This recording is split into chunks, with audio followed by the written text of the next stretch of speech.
श्रीगुरुभ्यो नमः हरि ओम ओम अखंडानंद संबोधः बंधनात् यस्य जायते गोविंदं तमहं वंदे चिदानंदतनुं गुरुम्.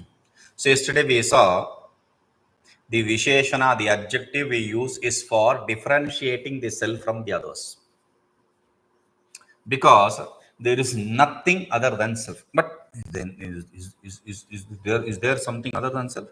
No, we don't accept the satchitananda adjectives, because if it is adjective, then there is necessity for it to be differentiated from others. Since there is nothing other than self, how can there be nothing other than self? Because there is no double self, triple self, myself, yourself. All these are only for usage. Otherwise, there is no multiple selves. We don't accept the nana. Neha nanasti kinchana. The Shruti very clearly says na iha nana asti. Nana iha nasti. Meaning there is no multiplicity here. Okay. So paramatma advitiyoyam. This paramatma, this you, my consciousness, your consciousness. So the consciousness also, the self cannot also be different, because the self is one. Okay. Self can be one. I'll accept the self to be one. But there is this creation, right? So that also is negated by prapañcasyāpavādena. The world is mrisha, mithya, illusory, apparent existence. So that is also not possible. And we said there is a possibility of accepting it as a. Now we'll come to kevalo nirguṇaśceti nirguṇatvaṃ nirucyate śrutyaiva tatasteṣāṃ guṇatvamupapadyate. No, is there any shruti dictum for this? Does the shruti clearly say that it is a nirguṇah, attributeless? Yes, of course. Where? Kevalo nirguṇaścah sakshi cheta kevalo nirguṇaśca. Shruti Andika Upanishad very clearly says sakshi, this is the witness principle, cheta, consciousness, kevalaha, non-dual, nirgunaha, attributeless. Okay, so from there he is taking that kevalo nirgunasya, because we are interested only in the nirguna. So where is the nirguṇaśceti? Kevalo nirguṇaśca. So that statement is taken in that portion, from that portion. Okay, kevala nirguṇaśceti nirguṇatvaṃ nirucyate śrutyaiva na tatasteṣāṃ guṇatvamupapadyate. Kevala nirguṇaśceti. Shruti very clearly says it is one, non-dual and attributeless. Shruti itself says śrutyaiva nirguṇatvaṃ nirucyate. The attributelessness of the self is established by the Shruti itself. Tataḥ, therefore, teṣāṃ, for those means satchitananda. Guṇatvaṃ na upapadyate, cannot be accepted to be attributes, its qualities, its characters. Then we said attributes, there is no issue. Pratibandha uttaram means to shut the other person's mouth. We answer, we say, okay, no problem, we can accept it as attribute. Just now you said you can't accept it as attribute, then now you are saying it can be attribute. There is no issue even if you accept it as attribute. How? We said sat means it is not sat, it is absence of asat. Chit means it is absence of achit.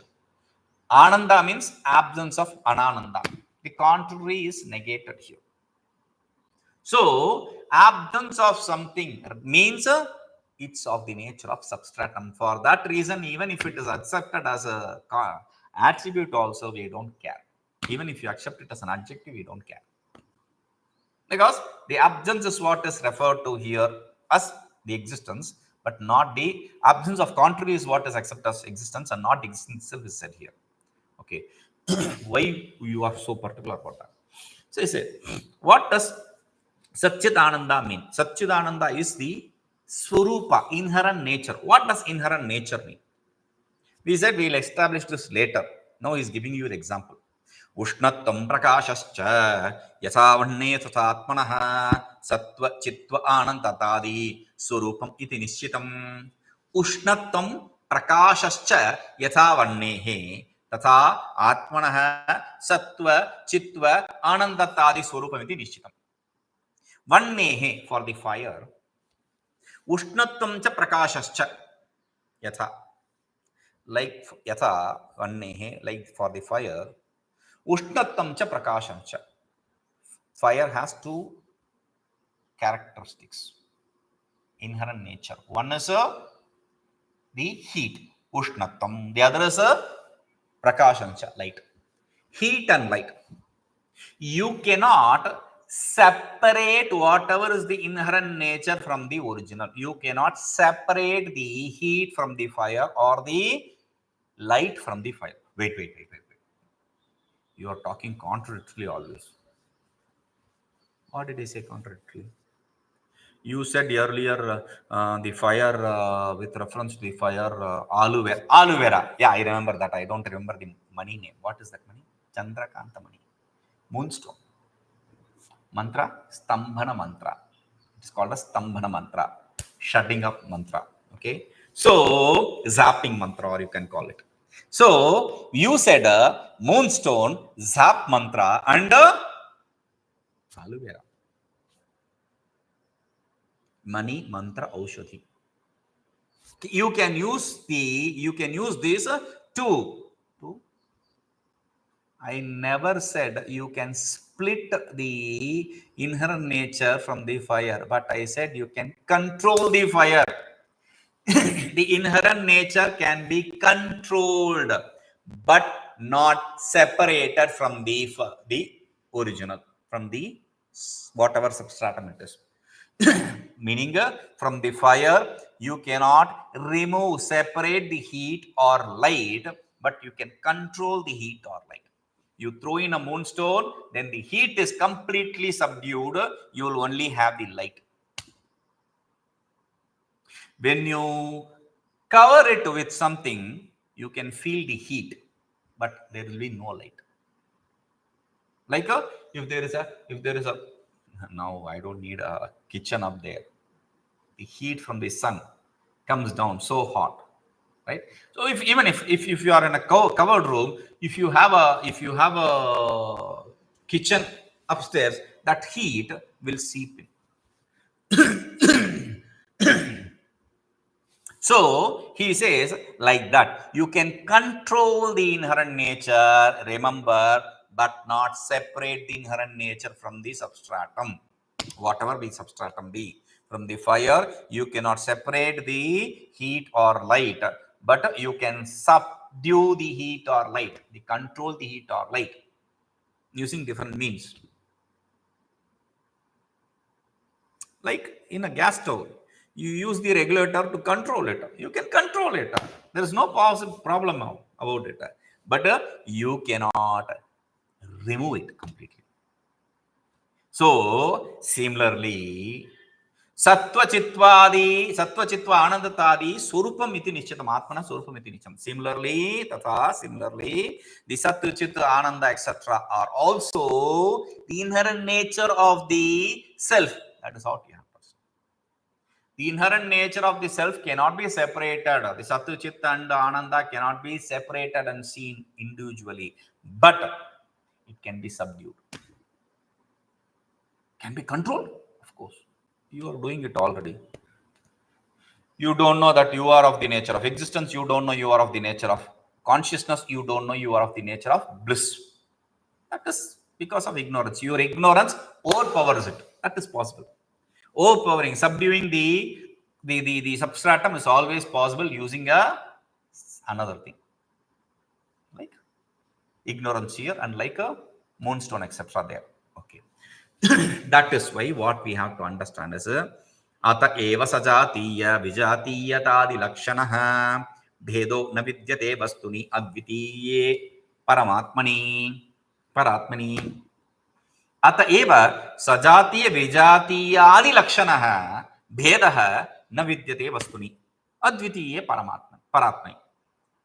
Aherguṇavivartasya, for this reason means the Satchit, Ananda, etc. Its inherent nature. For this reason, Advitiye in the non-dual, Paramatmani Vastuni in the self, which is nothing but the absolute self. The self, which is non-dual, which is nothing but the absolute self. The truth, which is non-dual, which is nothing but the absolute self. Sajātīyavijātīyādilakṣaṇaḥ bhedah na vidyate. The duality of the form of Sajātīya, same class, similar class. Vijātīya, different classes. Adi, etc. means in itself. In the same, in itself. So these dualities, bheda dualities don't exist. Bheda dualities. Bheda anta, end of duality is Vedanta. When you say Vedanta, what is Vedanta? Removing all the dualities. That is why when we say Advaita, we say, when we expand the word Advaita, na dvaitam iti Advaitam. Generally, we will say that. Na dvaitam. No duality. That is non-duality. But when you say just that, generally you say, why I have to add that? Because when you say there is no duality, I understood. Very good. There is no duality. You are happy because you don't understand what the opponent will think. The opponent will think, yes, exactly. I also accept there is no duality. Do you accept? Yes.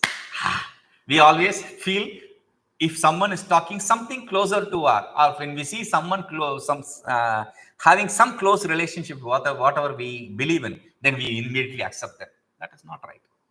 Because the opponent says, yes, I also accept there is no duality. But what? This Trinity, there is quatra, whatever, for. So there is all the thing except duality. So that is why we go to a specialized expansion saying Dvaitam yasmin na vidyate, where there is no kind of duality, in which there is no kind of any kind of duality. In 3 also, Trinity also, you have dualities. In 4 also, you have dualities. So there is no kind of duality, in which that is what is called as non-duality. Okay, so sajātīya of same class, vijātīya of different class, and swagata in itself. These are the 3 kinds of bheda, dualities, which we can see in the world. That should be removed. What is sajātīya? See, I see a neem tree here, and in front of me also there is a neem tree. To the left also there is a neem tree. To the right also there is a neem tree. This neem tree, that neem tree. Neem tree, neem tree. They are both same, right? They are not same. They are similar. They are of same class, neem tree class. If this tree on the left side dies, the right, the one in front of me will survive, will exist. If the one in front of me dies, the one in the left will survive. So it doesn't die. Both don't die at the same time. So this is objects of same class, neem tree class. Okay. Now, there is one neem tree and one mango tree, let us suppose. Neem tree and mango tree. Are they same class or different class? If I want to establish it as same class, I will say tree class. They are same class. If I want to establish as different class, I will say, oh, this is neem tree and that is mango tree. They are different classes. So therefore, if you are confused, you can say neem tree and a cow, neem tree and a stone, anything, different class. So neem tree and mango tree is itself different class, but neem tree, cow, neem tree, stone, etc. are entirely different classes. So neem tree and the other is completely different from each other. That is why it is called as vidyate. Sajātīya means samana jātīya, same, similar class, same class. Vidyate, viruddha jātīya, virodha jātīya, contradictory class, different classes. Now, swagata, the third one is important. Swagata means in itself. Swagata, that which exists in itself, the duality that which exists in itself. Like a tree, let us take a neem tree. The tree has a trunk, the tree has branches, the tree has branches, there itself multiplicity. In those branches, there are leaves, there are flowers, there are fruits, there are vegetables, everything. They each are different from each other. Like when you say a hand, you have a palm, you have fingers, that is what is called as hand. Even in finger, there is the first web, second web, third web, all those differences. In a body, you have hand, legs, face, in the face, eyes, ears, etc., legs, fingers, etc. So this whole thing is called as a body. Otherwise, it will be called as a blob or something. Nothing. It's not a body. It's a lump or a blob.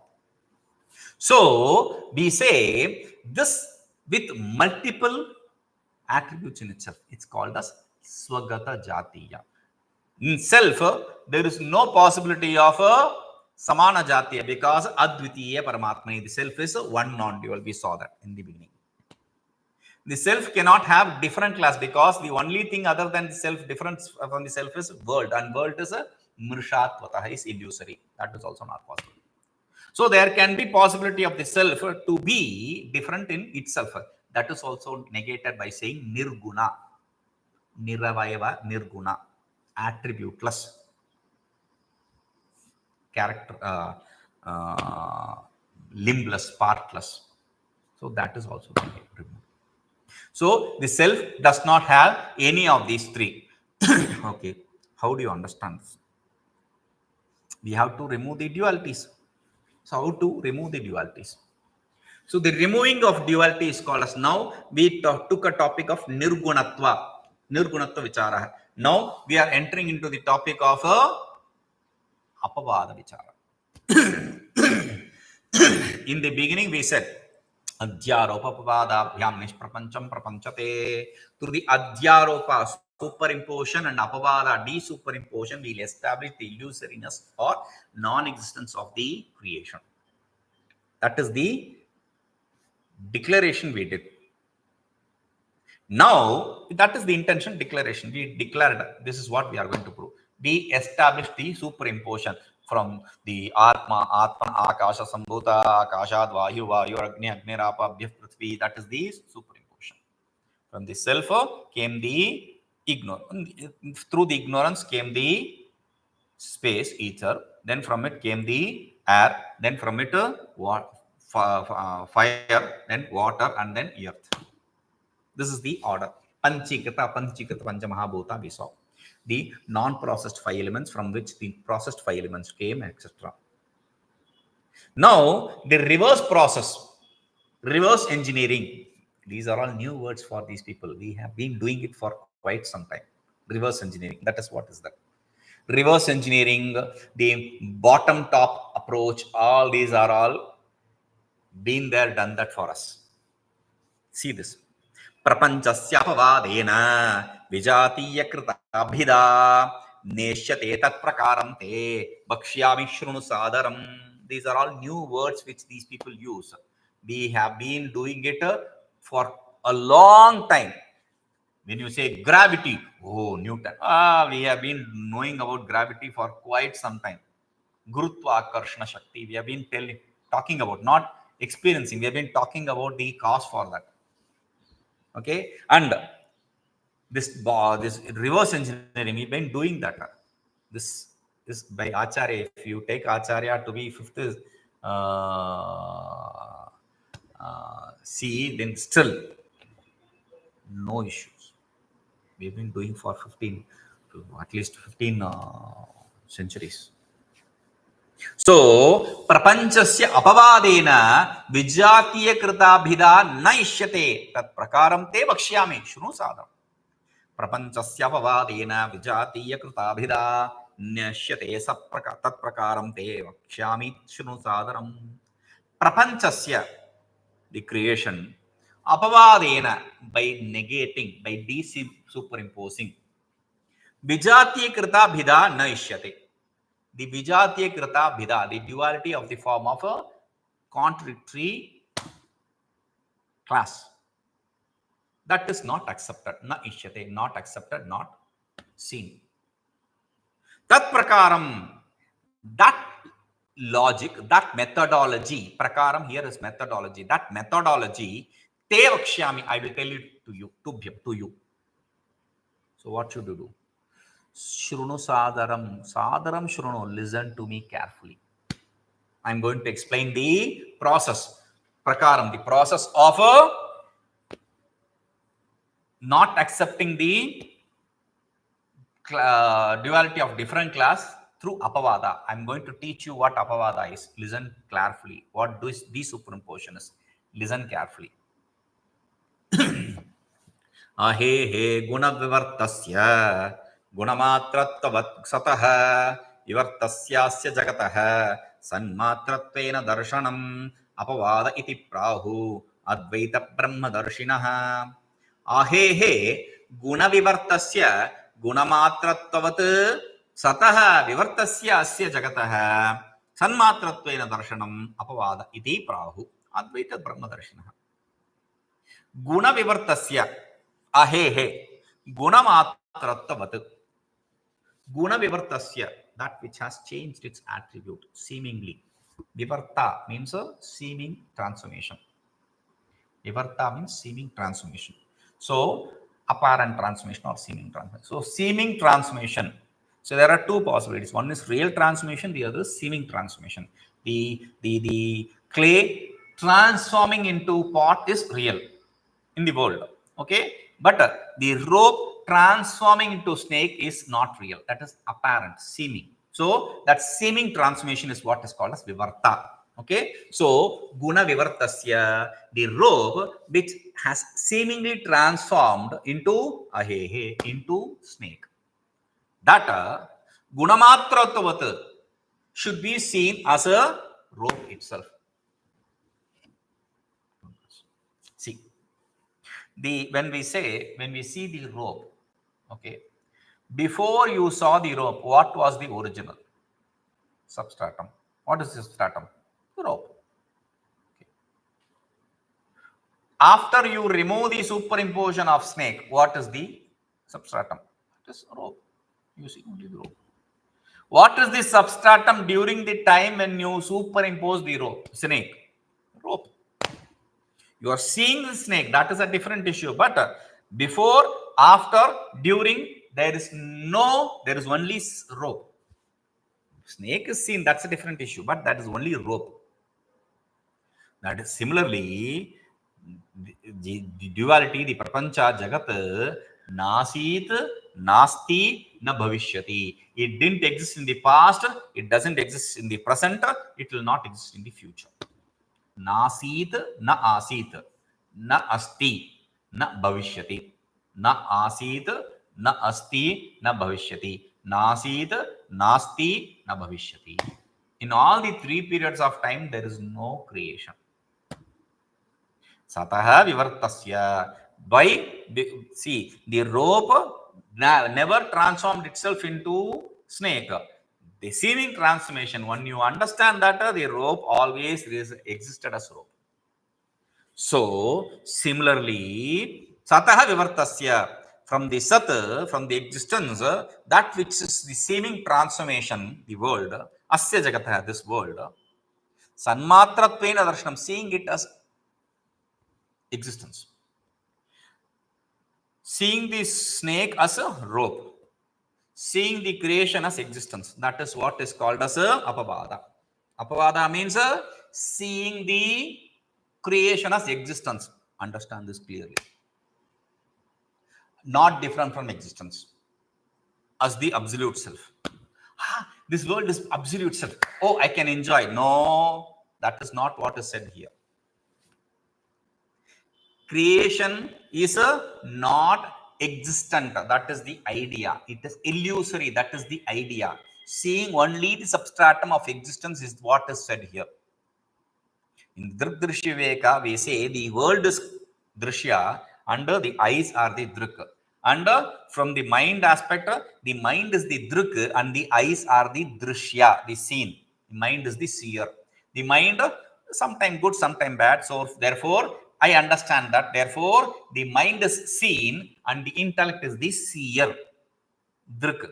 Okay, and the intellect also does not exist for some always, for some in the deep sleep state. Therefore, the intellect also is a seen and the sakshi is the seer.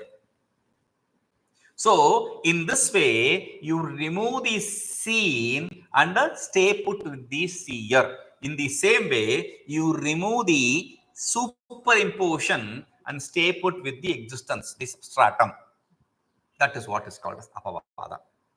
Advaita darshan. Iti Advaita darshana prahu. Who says this? This is what is apavāda. Advaita Brahma darshana, the people who have the The vision here means the knowledge. In Vedanta, vision and knowledge are not different. They are same. So, one who has the knowledge of the non-dual self, say this. Okay, that's good. But how do you do this? I'll explain that. व्युत्क्रमेण तदुत्पत्तेः द्रष्टव्यं सूक्ष्मबुद्धिभिः प्रतीतस्यास्य जगतः सन्मात्रत्वं सुयुक्तिभिः व्युत्क्रमेण तदुत्पत्तेः द्रष्टव्यं सूक्ष्मबुद्धिभिः प्रतीतस्यास्य जगतः सन्मात्रत्वं सुयुक्तिभिः सूक्ष्मबुद्धिभिः सुयुक्तिभिः. He gives two important adjectives to this person who is the inquirer, the desire, one who desires the liberation. Sukshma buddhi, he should have to have subtle intellect. Drishyate tu agraya buddhya sukshmaya sukshma darshibihi. There also he says, the Shruti says the same thing. So, sukshma buddhi, he is not only talking about the subtle intellect, he is also talking about suyuktibihi. Because when you go subtle, at one point of time, there is no subtle which is useful. The subtleness is not useful. I can give you two examples. When you try to point out to the other his mistake very subtly, that fellow will not understand. So subtleness is useless. Now, I'll give you a different example, which I quoted in a different place somewhere earlier. See, sharpness. Sharpness. What is sharpness? When the diameter is smaller, then that is called as sharpness. So, when you have an axe, the other side of the axe is flat. With that, you cannot cut the tree. But the sharper edge, which is a tapered, with that you can cut the tree. That sharp cannot be used to cut the vegetables. You need a knife. A kai knife, a Japanese knife kind of knife. Okay. So, what is this Japanese knife or these kind of knives which are sharper, very sharper? The edge is so tapered that the diameter is very thin, smaller the diameter. Okay. So, when you think about that, then you take a hair, split it into 100, that is subtle. Split that into 100, even that itself, this splitting it into 100 itself is useless for you. You cannot do anything with that. It's sharp. The diameter is very small. But what can you use that for? Understand? So, atimna langhayet in Shastra, that is why we call atimna langhayet. We should never cross the limit. Ati, the limit. So, here he says, Sukshma buddhi. Sukshma buddhi means, generally speaking, Sukshma, subtle intellect. Then why do you say Suyuktibihi with logic? Subtle intellect. Then what does subtle intellect mean? Subtle intellect means intellect, because you have to have, if you want to use logic, you have to have a sharp brain. So that is taken care of. So that you cannot say subtle intellect or sharp brain. Subtle intellect means intellect which has predominant sattvic quality, where the rajasic and tamasic quality are negligent. That is what is sukshma buddhi. Under suyuktibihi, a logical brain. So, a brain and intellect with predominance of sattva and an intellect which is logical. Only with these two as the instruments, tadutpattehe vyutkramena. Tadutpattehe vyutkramena. Whatever is the method of creation, vyutkramena in the reverse process, reverse engineering. The reverse process means atma akashasambhutah akashad vayu vayu agni agnerapah abhyah prithvi. From the self, ether came, from ether air, from air water, from air fire, from fire water, from water earth. This is the order. Now we have to do the reverse engineering. Merge the earth in the water, merge the water in the fire, merge the fire in the air, merge the air in the ether, merge it in the self through ignorance, merging it through ignorance, merging the ignorance also. That is what is called as a reverse process. We know the panchikrita panchamahabhuta and panchikarana, etc. Now it is a reverse panchikarana, not a panchikarana, reverse panchikarana. Okay, so with kramena, viparita krama. Pratitasya asya jagatah. What should you do? Pratitasya asya jagatah. This jagat, asya jagatah, this jagat which is pratita, which is seen, which is perceived. The world which is perceived, that by doing the reverse engineering, sanmātratvam drashtavyam, you have to see only the existence there. Not the world as existence. You have to see only the existence which is substratum in the world, not the world itself, not the objects of the world itself. That is what is called as a apavada. We'll go into this deeply. We'll see. Om Purnamadah Purnamidam Purnat Purnamudachyate Purnasya Purnamadaya Purnameva Vashishyate. Om Shanti Shanti Shanti.